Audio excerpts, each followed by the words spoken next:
अमेरिकी अधिकारियों की तरफ से बड़ा दावा किया गया, ट्रंप अब और लड़ना नहीं चाहते। उन्होंने कहा लेकिन अगर उन्हें लगेगा कि लड़ना जरूरी है तो वो जरूर लड़ेंगे। तो अमेरिका ईरान तनाव पर इस बयान को भी बेहद अहम माना जा रहा है। कहा ट्रंप अब और नहीं लड़ना चाहते हैं, लेकिन अगर जरूरी लगा तो लड़ेंगे।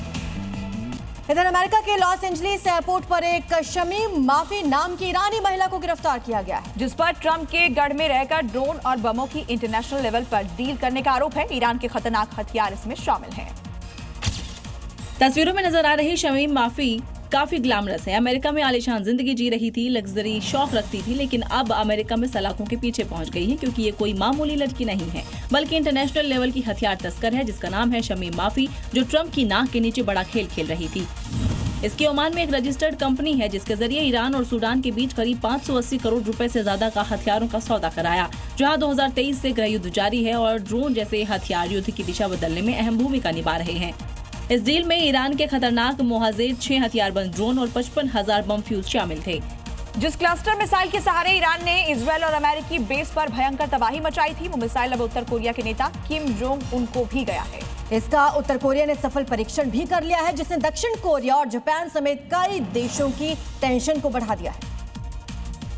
लेकिन रविवार को उत्तर कोरिया ने जैसे ही बैलिस्टिक मिसाइल का परीक्षण किया, उससे पूरी दुनिया दहशत में आ गई। सिनपो इलाके से समुद्र की ओर 5 बैलिस्टिक मिसाइलें दागते हुए उत्तर कोरिया ने हावसोंग 11 मिसाइल का परीक्षण किया, जो क्लस्टर बम वॉरहेड से लैस था। इस मिसाइल को 136 किलोमीटर दूर एक द्वीप पर बने टारगेट जोन की ओर दागा गया था, जिसे किम जोंग उन ने अपनी बेटी के साथ देखा।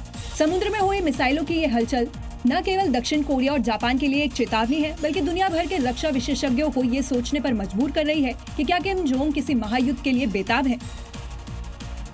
और अब दिखाते हैं आपको अलग अलग राज्यों की 5 बड़ी खबरें। यूपी के शाहजहांपुर में एंटी करप्शन टीम की बड़ी कार्रवाई। बीएसए दफ्तर का बाबू रिश्वत लेते रंगे हाथों गिरफ्तार। मिड डे मील मामले में शिक्षक से ले रहा था घूस। गिरफ्तारी के बाद दफ्तर में हड़कंप, आरोपी के खिलाफ मुकदमे की कार्रवाई।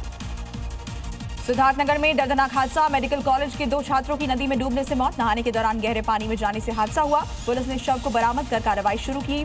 परिसर में मातम का माहौल। बागेश्वर के कपकोट में बड़ा सड़क हादसा, बारातियों से भरी एक गाड़ी अनियंत्रित होकर दुर्घटनाग्रस्त हो गई। हादसे में 8 से 10 लोग घायल हुए हैं। पुलिस, एसडीआरएफ, एम्बुलेंस मौके पर, राहत बचाव कार्य जारी।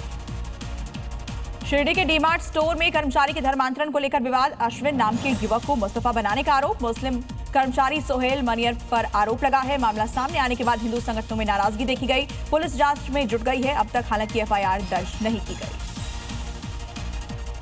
दिल्ली के पांडव नगर में मोमोज खाने से 1 दर्जन से ज्यादा बच्चे बीमार हो गए। एक की हालत गंभीर है, आईसीयू में भर्ती है। फास्ट फूड शॉप में गंदगी, सड़ा खाना मिलने पर निगम ने कार्रवाई की, दुकान का चालान काटा गया।